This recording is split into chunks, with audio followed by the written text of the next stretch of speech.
আজ আমরা দেখতে চলেছি 2017 সালে রিলিজ হওয়া একটি অসাধারণ মুভি যার নাম হলো দ্য কিওরড। এটি মূলত একটি জম্বি সার্ভাইভাল মুভি, তবে এই মুভির গল্পটি অন্যান্য সব জম্বি মুভির চাইতে সম্পূর্ণ আলাদা। সাধারণত আমরা যেই সকল জম্বি মুভিগুলো দেখি সেই সমস্ত মুভির গল্পগুলো প্রায় একই ধাঁচেরই হয়, কিন্তু এই মুভির গল্পটি সেই সমস্ত গল্প থেকে অনেক ইউনিক, যেটা পার্সোনালি আমার কাছে অনেক ভালো লেগেছে। আশা করছি আপনাদের কাছেও খুব ভালো লাগবে। তাহলে চলুন শুরু করা যাক দ্য কিওরড মুভিটির এক্সপ্লেনেশন। হয় আর এই ট্রিটমেন্টের ফলে ধীরে ধীরে অনেক মানুষ সুস্থও হয়ে যায়, তাই সরকার মানুষগুলোকে সুস্থ করে তোলার জন্য এই চিকিৎসার ব্যবস্থা করেছেন। কিন্তু শহরের মধ্যে যেই সকল সুস্থ মানুষেরা ছিল তারা চাইতো এই সকল ইনফেক্টেড মানুষদেরকে কোনো ট্রিটমেন্ট না দিয়ে গুলি করে মেরে ফেলা হোক, কারণ তাদের কাছে মনে হচ্ছে যে এই সকল ইনফেক্টেড মানুষদের জন্য ভাইরাসটি মারাত্মকভাবে চারিদিকে ছড়িয়ে পড়বে। তবে সরকার তাদের বিপরীতে ছিল, সে চাইতো ইনফেক্টেড মানুষেরা সুস্থ হয়ে তাদের পরিবারে ফিরে আসুক। ফলে সাধারণ জনগণ সরকারের উপর অনেক ক্ষিপ্ত হয়ে ওঠে, তাই তারা শহরের বিভিন্ন জায়গাতে সরকারের বিরুদ্ধে আন্দোলন শুরু করে। এরপর আমরা স্যানন নামক একজন ব্যক্তিকে দেখতে পাই। স্যানন এখানে একটি ভয়ানক স্বপ্ন দেখছিল। সে দেখতে পায় ধীরে ধীরে সে জম্বিতে কনভার্ট হয়ে যাচ্ছে। এই স্বপ্ন দেখে সে অনেক ভয় পেয়ে যায়, আর সে ঘুম থেকে উঠে একটি আয়নার সামনে দাঁড়ায়। স্যানন আসলে একজন কিওরড পেশেন্ট ছিল, অর্থাৎ সে একসময় জম্বি ছিল, কিন্তু এই জম্বি ভাইরাসের প্রতিষেধক তার শরীরে কাজ করছে। স্যানন এখানে আয়নাতে তার চোখ দেখে। সে তার চোখের মধ্যে একটি রেড সার্কেল দেখতে পায়, অর্থাৎ সে এখনো সম্পূর্ণভাবে সুস্থ হয়নি। স্যানন তখন মন খারাপ করে বাথরুমের ফ্লোরে বসে পড়ে। ঠিক তখনই সেখানে তার বন্ধু কনর চলে আসে। কনর এবং স্যানন তারা দুজনই ছিল কিওরড পেশেন্ট। গত 4 বছর ধরে একসঙ্গেই তাদের ট্রিটমেন্ট চলছে, তাই তাদের মধ্যে অনেক ভালো বন্ধুত্ব হয়ে গিয়েছে। কনর এখানে স্যাননকে বলে, এভাবে তুমি এখানে বসে আছো কেন? তুমি ঠিক আছো তো? কিন্তু স্যানন তার এই কথার কোনো জবাব দেয় না, বরং সে কনরকে জিজ্ঞাসা করে বাহিরের পরিস্থিতি এখন কেমন। তখন স্যানন তাকে বলে, চিন্তা করো না, ধীরে ধীরে সবকিছু ঠিক হয়ে যাবে। কনর আসলে স্যাননকে সান্ত্বনা দেওয়ার জন্য কথাটি বলেছে, কিন্তু তারা দুজনই খুব ভালো করেই জানে যে পরিস্থিতি আবারও স্বাভাবিক হওয়া অসম্ভব। এরপর স্যাননকে তাদের সার্জেন্ট অফিস রুমে ডাকে, আর এই সার্জেনের নাম হলো ক্যান্টর। ক্যান্টরও আসলে সেই সকল মানুষদের মধ্যেই একজন ছিল যারা কিনা ইনফেক্টেড মানুষদেরকে মেরে ফেলতে চায়। এমনকি তারা চায় না যে কিওরড মানুষেরা সুস্থ হয়ে তাদের পরিবারে ফিরে যাক। তো ক্যান্টর এখানে স্যাননকে নানা ধরনের প্রশ্ন করতে থাকে। সে এখানে স্যাননকে বলে, তুমি কতদিন ধরে এই ভাইরাসে ইনফেক্টেড হয়ে আছো? তখন স্যানন বলে, প্রায় 4 বছর ধরে। ক্যান্টর আসলে কনফার্ম হতে চাইছিল যে স্যানন পুরোপুরি সুস্থ হয়েছে কিনা, তাই বিভিন্ন প্রশ্ন জিজ্ঞাসা করার পর সে স্যাননকে বলে, আজকে আমরা তোমাদেরকে রিলিজ দেব, অর্থাৎ তোমার ব্যাচের যতগুলো পেশেন্ট রয়েছে তাদের সবাইকে তাদের পরিবারের কাছে পাঠিয়ে দেয়া হবে, এমনকি তোমাকেও পাঠানো হবে। তবে সাবধান, বাড়ি থেকে একদমই বের হবে না, কারণ তোমাদেরকে দিয়ে কোনো বিশ্বাস নেই।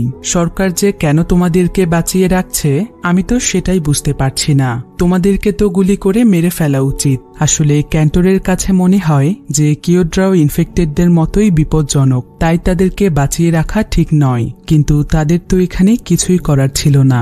গভর্নমেন্ট যেহেতু কিওরডদেরকে ছেড়ে দেওয়ার নির্দেশ দিয়েছে, তাহলে তাদেরকে তো সেটাই করতে হবে। তাই ক্যান্টর বাকি কিওরডদের সঙ্গে কনর এবং স্যাননকেও রিলিজ দিয়ে সাথে তাদেরকেও গুলি করে হত্যা করা হোক। কিন্তু স্যাননের কাছে বিষয়টি অনেক লজ্জাজনক মনে হচ্ছিল, কারণ তারা কোনো অপরাধ না করেও সমাজের চোখে আজ তারা অপরাধী। তাই বাসে থাকা সমস্ত কিওরড মানুষেরা সমাজের এই বিচিত্র রূপ দেখছিল যে একসময় তারা যেই সকল মানুষদের সঙ্গে বসবাস করেছে আজকে সেই মানুষগুলোই তাদেরকে ঘৃণা করে দূরে ঠেলে দিচ্ছে। তো কিছুক্ষণ পর তাদের বাসটি একটি জায়গাতে এসে থামে, আর সেখানে স্যানন এবং কনর আলাদা হয়ে যায়। স্যানন রওনা হয় তার ভাবির বাড়িতে, আর তার বন্ধু কনর চলে যায় তার বাবার কাছে। অন্যদিকে আমরা অ্যাবি নামক একজন মেয়েকে দেখতে পাই। অ্যাবি হলো স্যাননের স্যাননের ভাবি। অ্যাবি পেশায় একজন রিপোর্টার ছিল। সে মূলত ক্যামেরার পেছনে কাজ করে থাকে। অ্যাবি তার একমাত্র ছেলে জয়ের সঙ্গে তাদের বাড়িতে একাই বসবাস করে। আজ থেকে প্রায় 4 বছর আগে অ্যাবির স্বামীও মেস ভাইরাসে ইনফেক্টেড হয়েছিল, কিন্তু তারপর থেকে অ্যাবি তার স্বামীর কোনো খোঁজ পায়নি। তবে অ্যাবির কাছে মনে হয় যে গভর্নমেন্ট হয়তো তার স্বামীকে ট্রিটমেন্ট দিচ্ছে, আর একদিন অবশ্যই সে তাদের কাছে ফিরে আসবে। এই আশা নিয়ে সে এখনো বেঁচে আছে। তো অ্যাবি এখানে তার ছেলেকে হোমওয়ার্ক করাচ্ছিল। ঠিক তখনই তাদের দরজায় কেউ একজন নক করে। এরপর অ্যাবি দরজা খুলে বাহিরে স্যাননকে দেখতে পায়। অ্যাবি এতে অনেক খুশি হয়ে যায়, আর সে সঙ্গে সঙ্গেই স্যাননকে জড়িয়ে ধরে। অ্যাবি আসলে স্যাননকে তার নিজের ভাইয়ের মতোই ভালোবাসত। এরপর অ্যাবি স্যাননকে ভেতরে নিয়ে আসে, আর সে স্যাননকে তার স্বামীর ব্যাপারে জিজ্ঞাসা করে। তখন স্যানন তাকে বলে, ভাইয়া কোথায় আছে সেটা আমার জানা নেই, আমাকে একটা আলাদা হসপিটালে ট্রিটমেন্ট দেয়া হয়েছে। একথা বলে স্যানন তার রুমে চলে যায়। আর এখানে এসে স্যানন তার মুখ চেপে ধরে প্রচন্ড কান্না করতে থাকে। স্যানন আসলে প্রায় সময়ই কিছু ফ্ল্যাশব্যাক দেখতে পায়। এখানেও সে সেই একই ফ্ল্যাশব্যাক দেখে।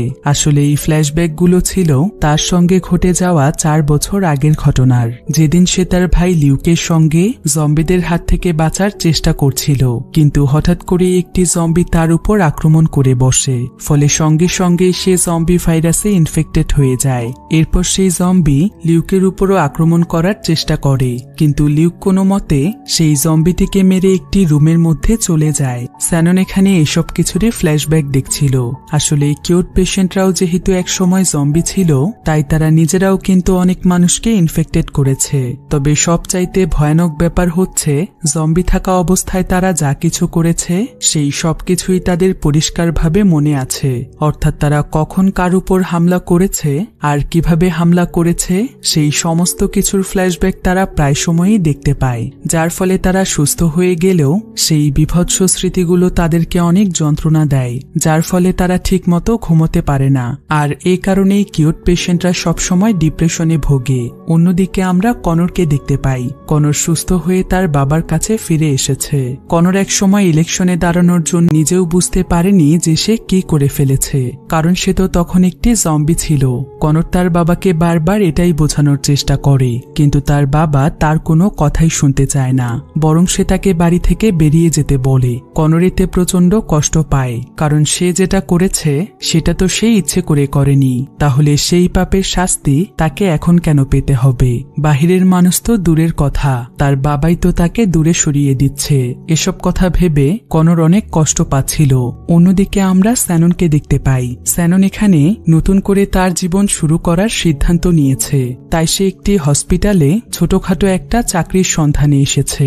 আর এই হসপিটালে মূলত জম্বিদেরকে ট্রিটমেন্ট দেয়া হয়। তাই স্যানন যেহেতু একসময় একটি জম্বি ছিল, ফলে খুব সহজেই সেখানে তার চাকরি হয়ে যায়। কারণ হসপিটাল কর্তৃপক্ষের কাছে মনে হচ্ছিল স্যানন হয়তো জম্বিদের সম্পর্কে আরো বেশি জানে, তাই সে খুব ভালো করেই তাদেরকে ট্রিটমেন্ট দিতে পারবে। তো সেদিন থেকেই স্যানন তার জব শুরু করে দেয়। কিন্তু একদিন যখন স্যানন একটি জম্বিকে ট্রিটমেন্ট দিচ্ছিল, তখন সে একটি বিষয় লক্ষ্য করে। স্যানন বুঝতে পারে যে জম্বিরা আসলে কিউটদের কোনো ক্ষতি করে না, বরং তারা কিউটদেরকে তাদের বন্ধু মনে করে। কারণ কিউটদের মধ্যেও তো একসময় এই ভাইরাসটি ছিল, আর জম্বিরা এটা উপলব্ধি করতে পারে, তাই তারা খুব সহজেই কিউটদেরকে চিনে ফেলে। স্যানন এটা জানতে পেরে অনেক অবাক হয়ে যায়। এরপর স্যাননের বন্ধু কনর স্যাননকে তার সঙ্গে দেখা করতে বলে। এরপর স্যানন তার কাজ শেষ করে কনরের সঙ্গে দেখা করতে তাদের বাড়িতে চলে যায়। স্যানন কনরকে দেখেই জড়িয়ে ধরে। এরপর স্যানন কনরকে বলে, তুমি কি জানো কনর, জম্বিরা কিউটদের কোনো ক্ষতি করে না, বরং তারা কিউটদেরকে তাদের বন্ধু মনে করে। স্যানন এবং কনর এ বিষয় নিয়েই কথা বলছিল, কিন্তু ঠিক তখনই সেখানে তাদের সার্জেন্ট ক্যান্টর চলে আসে। আর সে সেই কনরের গায়ে আঘাত করে এবং সে কনরকে বলে, তুমি এখন থেকে তোমার পরিবারের কাছ থেকে দূরে থাকবে। আর কখনো যদি আমি শুনেছি যে তুমি তোমার বাবার কাছে এসেছো, তাহলে আমি তোমাকে গুলি করে মেরে ফেলব। ফেলবো, আর এটাই তোমার জন্য প্রথম এবং শেষ ওয়ার্নিং।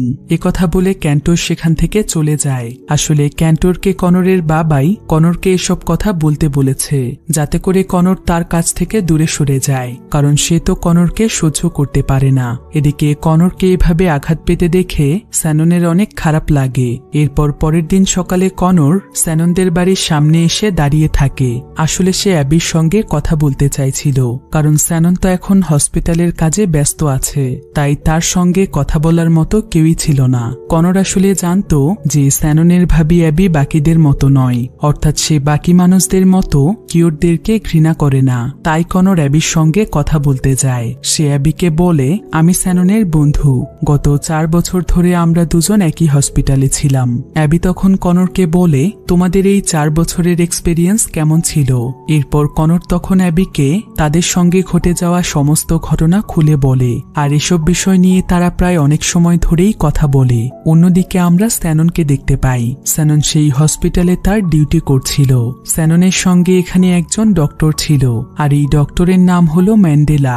ম্যান্ডেলা প্রায় কয়েক মাস ধরেই একটি বিশেষ ধরনের ভ্যাকসিন আবিষ্কার করছে, যেটা মেজ ভাইরাসকে পুরোপুরিভাবে ঠিক করতে পারবে। তবে সে কিন্তু এখনো তার এই এক্সপেরিমেন্টে সফল হতে পারেনি। তবে সে এটা একদম নিশ্চিত ছিল যে কিছুদিনের মধ্যেই সে তার কাজে সফল হবে, আর সমস্ত ভাইরাসে ইনফেক্টেড মানুষদেরকে সে সুস্থ করে তুলবে।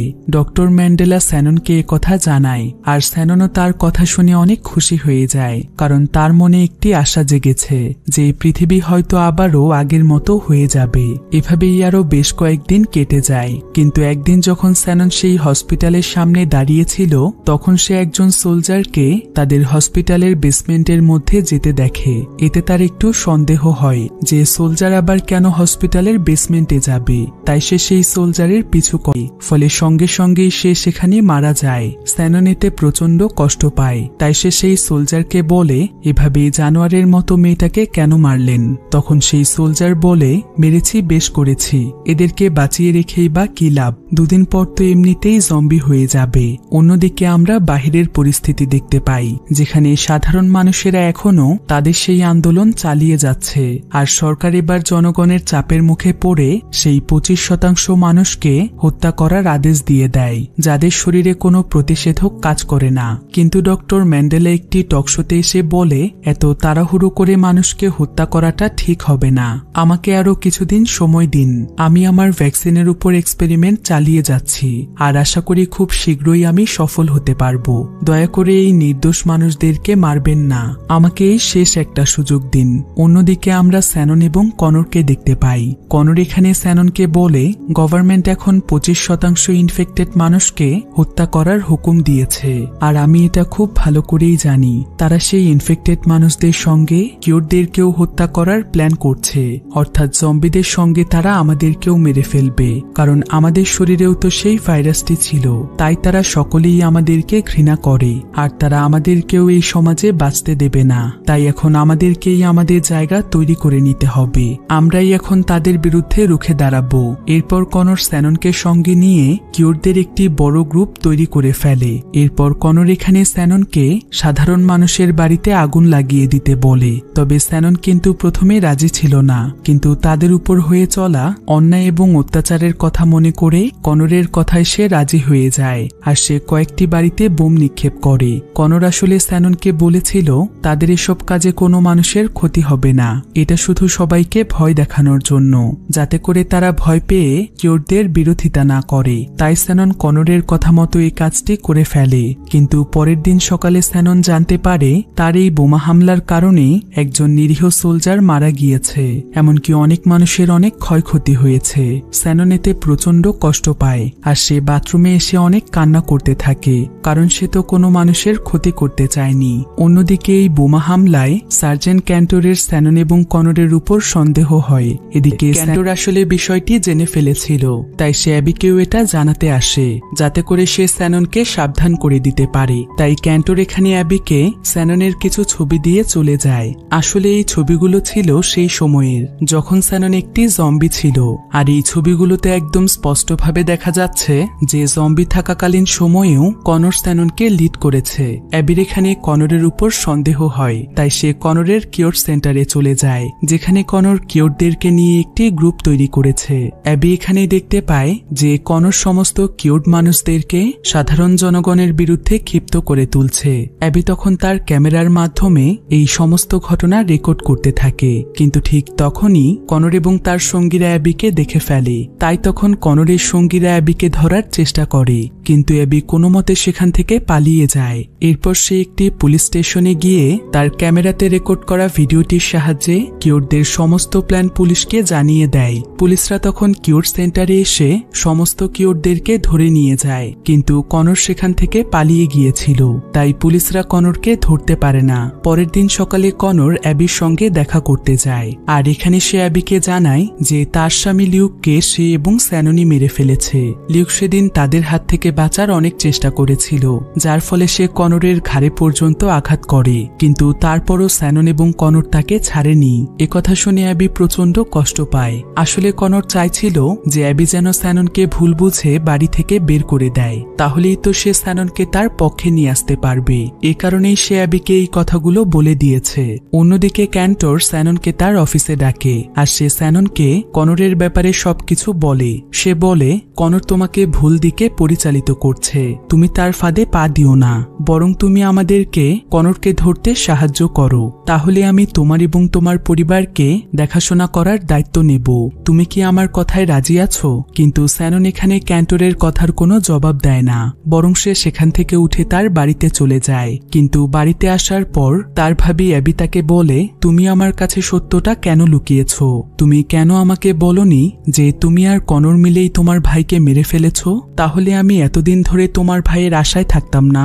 স্যানন তখন কাঁদতে কাঁদতে বলে, আসলে সেই সময় তো আমার কোনো সেন্স ছিল না, কনরই প্রথমে আমাকে ভাইরাসে ইনফেক্টেড করেছে, এরপর আমরা দুজনই নিজের অজান্তেই ভাইয়াকে মেরে ফেলেছি, আর আমি এ কথা তোমাকে এ কারণেই জানাইনি, যদি তুমি আমাকে ভুল বোঝো। কথাগুলো শুনে অ্যাবিও প্রচন্ড কান্না করতে থাকে, আর সে স্যাননকে বাড়ি থেকে বেরিয়ে যেতে বলে। স্যানন তখন বাহিরে এসে বুঝতে পারে যে কনরই হয়তো অ্যাবিকে সবকিছু বলে দিয়েছে, আর ক্যান্টর হয়তো তাকে ঠিক কথাই বলেছে যে কনর তাকে ভুল পথে পরিচালিত করছে। তাই স্যানন এখানে সিদ্ধান্ত নেয় যে আজ থেকে সে কনরের কাছ থেকে দূরে থাকবে। কনর এটা জানতে পেরে প্রচন্ড রেগে যায়, আর সে প্রথমেই সেখানে ক্যান্টরের উপর আক্রমণ করে। কনর এখানে ক্যান্টরকে এত পরিমাণ আঘাত করে যে ক্যান্টর সেখানে অজ্ঞান হয়ে যায়। এরপর কনর স্যাননকেও মারতে যায়, তাই সে স্যাননের মাথায় বন্দুক তাক করে, কিন্তু কনর অনেক চেষ্টা করেও স্যাননকে সেখানে মারতে পারে না, কারণ যা কিছুই হোক স্যানন তো একসময় তার বন্ধু ছিল। তাই কনরের মনের কোনো না কোনো জায়গায় স্যাননের জন্য এখনো ভালোবাসা রয়েছে। এরপর কনর এখানে স্যাননকে বলে, তুমি শেষমেশ ক্যান্টরের হয়ে কাজ করছো, ক্যান্টর শুধু তোমাকে তাদের স্বার্থের জন্য ব্যবহার করছে, তাদের কাছে কিওরদের কোনো মূল্য নেই, তোমার মূল্য শুধুমাত্র কিওরদের কাছেই রয়েছে। স্বার্থপরদের এই সমাজ দুদিন পরেই তোমাকে ছুঁড়ে ফেলে দেবে, আর তুমি কিনা আমাদেরকে রেখে ক্যান্টরদের পক্ষ নিচ্ছ, তুমি আমাকে এত বড় ধোঁকা কেন দিলে? কনর এখানে স্যাননকে এসব কথাই বলছিল।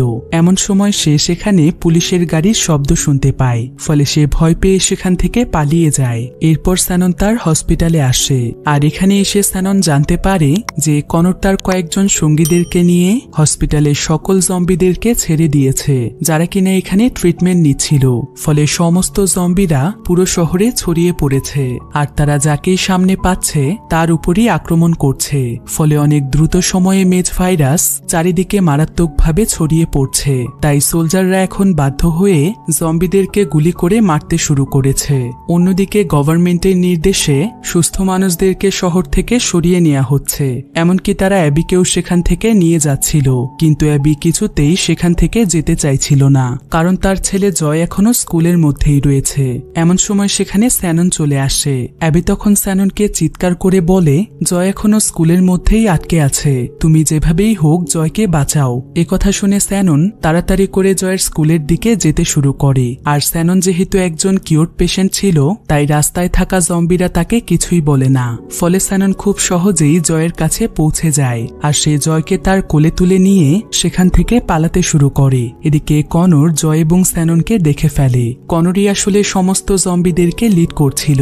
এরপর কনর সেখানে থাকা সকল জম্বিদের জম্বিদেরকে ইশারার মাধ্যমে জয়ের উপর আক্রমণ করতে বলে। আসলে কনর চাইছিল শহরের সমস্ত মানুষ ইনফেক্টেড হয়ে যাক, তাহলেই হয়তো তারা তাদের অধিকার ফিরে পাবে। এরপর সেখানে থাকা জম্বিরা জয়ের উপর আক্রমণ করার চেষ্টা করে, কিন্তু স্যানন কোনো মতে জয়কে সেখান থেকে দূরে সরিয়ে দেয়। এমন সময় স্যাননের কাছে কনর চলে আসে, আর সে একটি লোহার পাইপ দিয়ে স্যাননের পায়ে আঘাত করে। এদিকে দূর থেকে একজন সোলজার এটা দেখতে পায়, ফলে সে সঙ্গে সঙ্গেই কনরকে গুলি করে দেয়। গুলিটি কনরের ঘাড়ে লেগেছিল, তাই অতিরিক্ত ব্লিডিং হওয়ায় সেখানেই কনর মারা যায়। স্যানন তখন আশেপাশে জয়কে খুঁজতে থাকে। এরপর সে জয়কে কোলে নিয়ে জম্বিদেরকে মারতে মারতে বাড়ির দিকে যেতে শুরু করে। অন্যদিকে আমরা অ্যাবিকে দেখতে পাই। অ্যাবি সেই সোলজারদের কাছ থেকে পালিয়ে এসেছে।